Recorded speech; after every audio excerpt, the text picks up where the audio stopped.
Madame, Monsieur, bonjour. Merci de choisir Savane TV pour vous informer. Dans ce journal, vous entendrez Issasso, porte-parole des habitants de la zone non lotie de Bissigan, touchés par les travaux d'élargissement de la route nationale numéro 2. Ces riverains ont manifesté ce matin à la mairie de l'arrondissement 8 de Ouagadougou. Les détails dans ce journal. Accoucher ne doit plus être un risque de mort. La Société des gynécologues et obstétriciens du Burkina SOGOB lance un cri d'alerte face aux hémorragies postpartum, l'une des principales causes de mortalité maternelle.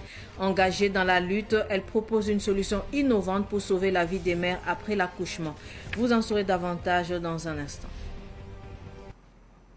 De nombreuses femmes perdent la vie en donnant naissance. Dans la majorité des cas, ces décès sont dus à des hémorragies survenant après l'accouchement. Pourtant, des solutions existent. C'est le message porté par les gynécologues du Burkina réunis au sein de la Société des gynécologues et obstétriciens du Burkina SOGOB qui propose une solution innovante pour faire face à ce fléau. Hier soir, à l'occasion de leur 11e congrès, ils ont organisé une soirée de plaidoyer dédiée à lutter contre les hémorragies postpartum. Le compte rendu de Germaine Farama. Les hémorragies après accouchement sont l'une des principales causes de la mortalité maternelle. Face à ce fléau qui endeuille de nombreuses familles, les gynécologues burkinabés ont trouvé un produit efficace contre ce problème qui touche les femmes. Il s'agit d'une nouvelle molécule appelée carbétocine, d'où une soirée de plaidoyer de haut niveau tenue à l'endroit du gouvernement, des partenaires techniques et financiers et des sociétés civiles pour son adoption dans les centres de santé afin de faciliter son accès à toutes. Il s'agit de l'introduction d'une nouvelle molécule qui est un médicament qui s'appelle la carbétocine, qui va permettre de prévenir les hémorragies du postpartum après tout accouchement. Aussi, nous avons souhaité introduire des sacs d'évaluation pour permettre aux professionnels de santé de quantifier les saignements qui surviennent après un accouchement afin de prendre des mesures qui s'imposent si toutefois nous sommes en présence d'une hémorragie importante du postpartum qui pourrait avoir des complications drastiques. Déjà, nous n'allons plus dépenser beaucoup pour soigner l'hémorragie après un accouchement parce que nous allons les prévenir. Selon le président de la Société des gynécologues et obstétriciens du Burkina, défenseur de cette molécule qui peut réduire la mortalité maternelle, le produit dont disposait le Burkina pour stopper les hémorragies postpartum est dépassé. Les produits que nous avons jusque-là sont efficaces, mais vous conviendrez que ces produits ont atteint le maximum de leur efficacité. Nous avons utilisé ces produits depuis 40 ans et ça nous a permis de réduire la mortalité maternelle au tiers. Il y a 30-40 ans, nous étions à plus de 600 décès pour 100 000 naissances vivantes et aujourd'hui, nous sommes à 198 pour 100 000 naissances vivantes. Nous avons donc fait des progrès. Nous avons fait des progrès avec les produits justement que nous disposons.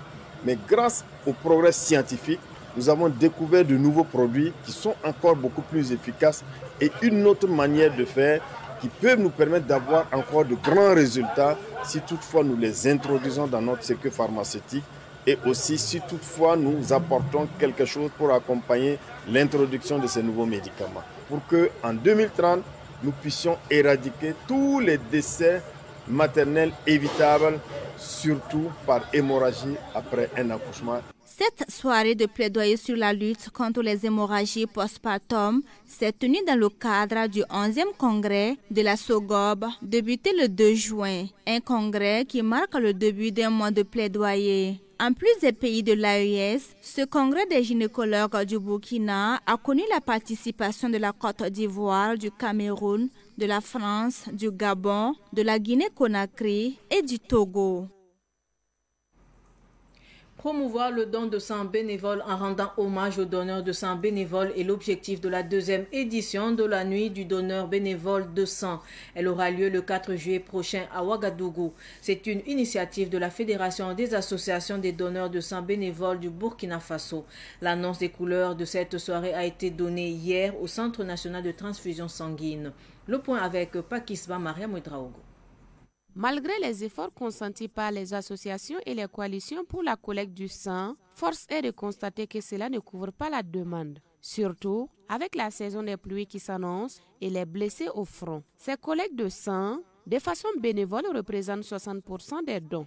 Le Centre national de transfusion sanguine du Burkina Faso a collecté environ 150 704 poches de sang en 2024, alors que le besoin estimé était de 250 000 poches de sang selon les normes de l'OMS. Le taux du don de sang volontaire et non rémunéré, qui est le mode de collecte le plus sûr et le plus éthique, n'est qu'à 60%. Pour rendre hommage aux donneurs de sang bénévoles et inciter d'autres personnes à s'engager, la Fédération des associations des donneurs de sang bénévoles du Burkina Faso entend récompenser 10 personnes lors de la nuit du donneur bénévole de sang. Nous allons bientôt rentrer dans la période palustre. C'est des moments aussi pour nous de sensibiliser. Et aussi, cette deuxième édition de la nuit des donneurs de sang aussi est des moments forts pour nous, pour dire merci à aux grands donneurs de sang qui, depuis plus de 40 ans, donnent de leur sang pour sauver des vies. Et aussi dire merci aux partenaires qui accompagnent d'une manière générale la transfusion sanguine au Burkina Faso. Le budget prévisionnel de cette deuxième édition s'élève à plus de 35 millions de francs CFA. 2 numéros sont disponibles pour des contributions volontaires. Il s'agit du 66-66, 76-76 et du 50 77 33 33. De son côté, le réseau des jeunes patriotes pour la souveraineté africaine a procédé ce lundi à une remise de vivres au profit de la direction centrale de l'action sociale et des services psychologiques du camp Sangoulé Lamizana. Une manière pour le réseau de soutenir les veuves et orphelins des FDS tombés et d'inviter les autres associations à emboîter le pas dans cet élan de solidarité. Sidiki Kaba, reportage. Le don, composé d'une tonne de riz, d'une tonne de maïs, 20 bidons d'huile de 3 litres et une enveloppe financière de 300 000 francs CFA a été remis à l'action sociale des armées du camp Lamizana. L'initiative a été saluée par le colonel-major Rémi Kambou, directeur de l'action sociale des armées, qui a exprimé sa reconnaissance aux donateurs. Le message qu'il passe à ceux qui sont à l'avant, à ceux qui sont en train de se battre, pour leur dire qu'ils ne sont pas seuls, qu'ils sont solidaires, et que ce combat n'est pas pour uniquement les militaires, c'est mix, c'est tout le monde qui doit contribuer à sa façon. Et c'est ce que le RJFSA a fait aujourd'hui. Et nous ne pouvons que leur dire merci et les féliciter et passer le message aux autres structures parce que la tâche est toujours immense. Pour les initiateurs de ce don, il s'agit avant tout d'un message fort adressé au peuple burkinabé, celui de s'impliquer davantage en faveur des familles des FDS tombées sur le champ d'honneur. Selon eux, cette solidarité doit devenir un devoir collectif et permanent. Le message que nous voulons passer, il n'y a pas de petit acte quand le sens et le symbole est noble. Ça qu'on peut faire quelque chose pour cette lutte. Et nous sommes en vie, en bonne santé à Ouaga et nous vaquons à nos occupations librement grâce à des gens qui sont chaque fois dans le front, nuit et jour, qui bavent toutes les difficultés pour empêcher l'ennemi de nous malmener. Ils sont en train d'engranger des victoires. Et nous savons que beaucoup d'autres structures ont fait la même chose. Et nous invitons toutes les structures de faire un geste. Comme le colonel-major l'a dit, c'est le message qui compte, mais pas la quantité. Lors de la cérémonie, le réseau a formulé des mots d'encouragement et de soutien à l'ensemble des FDS. En retour, l'armée a décerné une médaille de reconnaissance aux membres du réseau, saluant ainsi leur engagement patriotique et leur sens du devoir envers la nation. Je le disais également en titre, les habitants de la zone non lotie de Bissiguin, affectés par l'élargissement de la route nationale numéro 2, ne sont pas satisfaits des conditions de dédommagement. Ces riverains affirment que les sommes proposées comme dédommagement sont en deçà de leurs investissements. Ils demandent donc aux autorités de revoir à la hausse les montants proposés et de les relocaliser. Ils ont envahi ce matin la cour de la mairie de Bissiguin de l'arrondissement 8 de Ouagadougou. Écoutons leur porte-parole Issasso au micro de Fatih Sankara. Là où nous on est présentement là, la voie doit prendre tout. Ils ont fait faire les recensements, tout. On les a accompagnés pour qu'ils fassent les recensements. Mais le continu maintenant qu'on est revenu ici à la mairie, nous a appelé à la mairie le 3 passé de revenir voir le continu. C'était hier. On est venu, ils ont fait rentrer au moins 60 personnes. Tout le monde est sorti avec la mine série. On a essayé de les demander, ils ont dit que le contenu n'est pas bien. Sinon, nous, on avait proposé que s'ils peuvent nous donner des parcelles. Maintenant, si tu as au moins 10 tôles, tu as au moins 20 tôles, on donne ces montants-là que tu peux aller mettre dans le parcelle. Mais ils ont préféré nous dire qu'ils vont donner de l'argent. Ce n'est pas parcelle. Dans tout ça encore, comme on ne connaît pas le contenu, on ne sait pas combien ils vont nous donner, on dit qu'il n'y a pas de problème. Mais hier, quand on est venu, le contenu là maintenant, l'argent n'est pas, ça ne peut pas payer non ultime. Là où nous sommes aujourd'hui là, c'est qu'on va te donner là. Par exemple, il y a des gens qui sont rentrés qui ont dit il a plus au moins 10 tôles.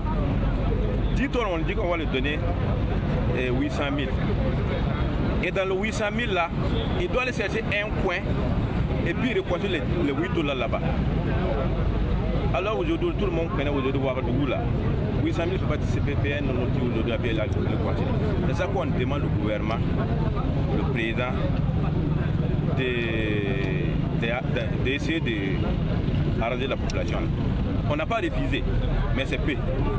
Voilà, si tu peux augmenter le prix là, même si on ne va pas nous donner les parcelles là, que l'argent soit suffisant, que tu peux aller chercher un coin et te débrouiller, construire et puis loger dedans. Tout autre sujet, une dizaine de stations-service fait perdre à l'État plus de 7 milliards de francs CFA.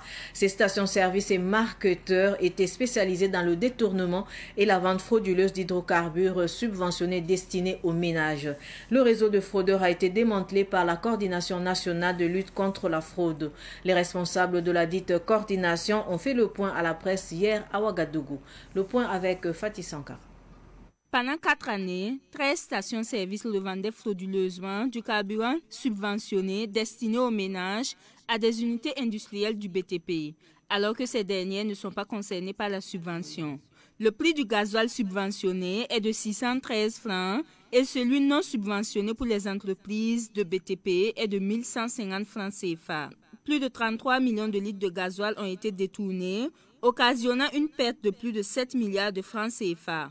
Un contrôle de la Coordination nationale de lutte contre la fraude à la SONABI a permis de démanteler le réseau de fraudeurs. Sur la base des données recueillies à notre niveau et prenant en compte la période durant laquelle cette opération a été déroulée, nos équipes ont pu noter 33 974 204 litres d'hydrocarbures, tout type confondu, ont été frauduleusement servis à des entreprises qui n'en ont pas droit.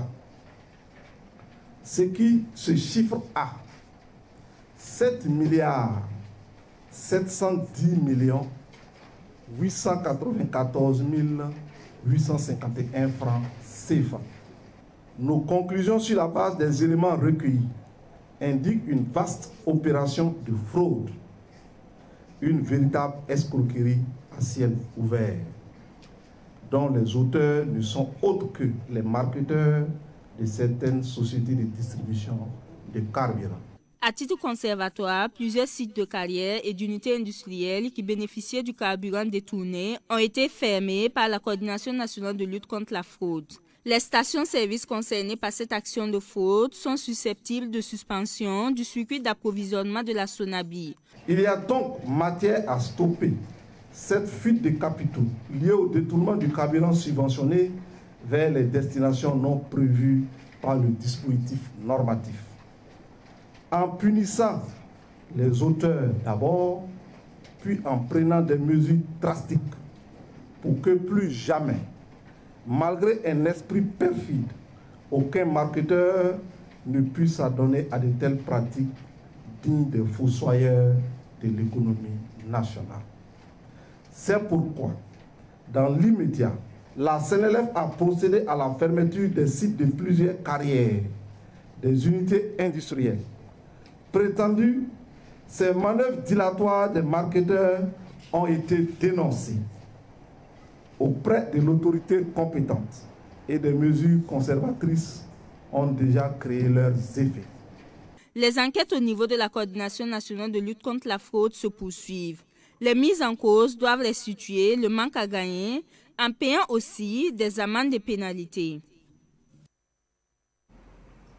50 millions de francs CFA, c'est la somme investie par la société Cave Pullman pour la rénovation de la cellule stupéfiant et meurtre de la gendarmerie de Tampuy.